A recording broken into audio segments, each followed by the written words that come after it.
tamburašského orchestru ze slovenských Šuran. Martinko, dobrý den ještě jednou.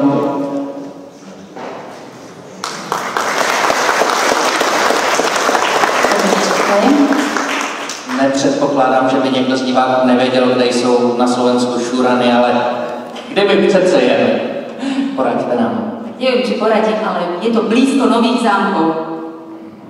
Takže jich. Ale je to juhozápad. Zeptám se na jednu věc. Jak vlastně došlo k tomu spojení tamburašského orchestru Bráč a vás jako zpěvačky? Ja neviem, asi to bolo také zo srdca v prvom rade.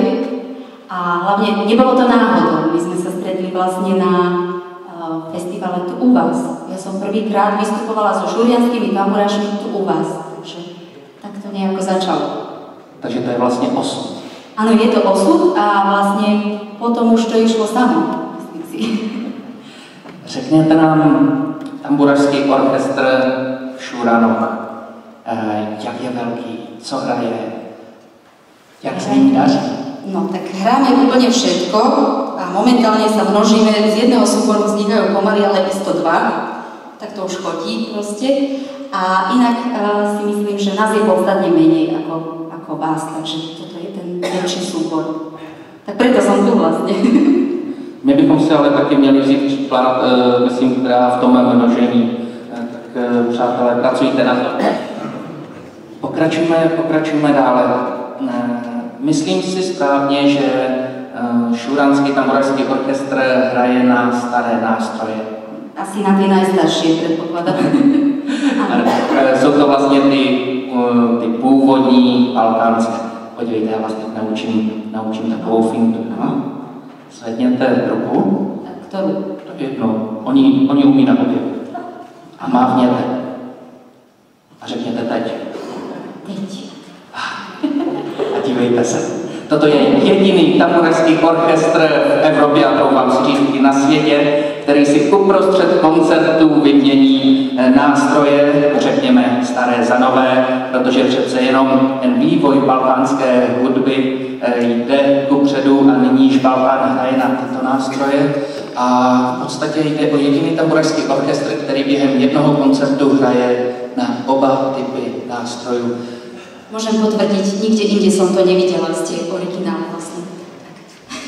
Oni totiž tvrdí, že na tyhle nové nástroje toho jde zahrát více, přesněji, že ty tóny zní trošku jinak, hraje se úplně jinak, no zkrátka všechno na to jde lépe a zda jim to opravdu takhle půjde, se můžeme přesvědčit hned v následující skladbě Valčíku číslo 2 Dmitrije Šostakoviče. Martinko, jenom ještě poslední otázka, hlavně tady pro pány v publiku. Ano. Jak typujete, jak skončí hokej pro Slovensko? Neskončil ešte? Tak neviem, tak bude dobre, keď neprehráme úplne. Já si myslím, že to můžete být úplně klidná. Dámy a pánové, Martina Zajíčková ze slovenských Šuran, se kterou se určitě ještě uvidíme a uslyšíme. Ďakujem zatiaľ. A nyní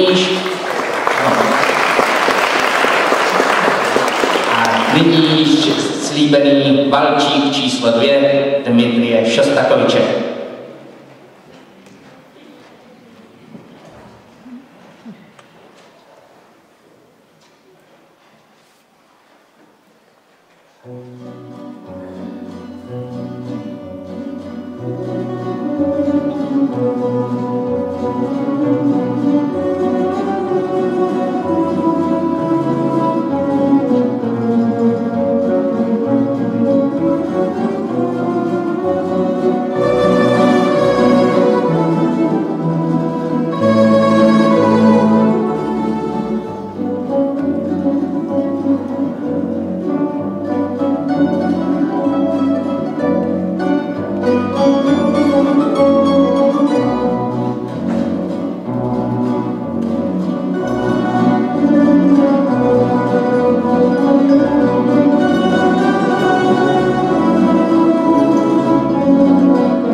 Thank you.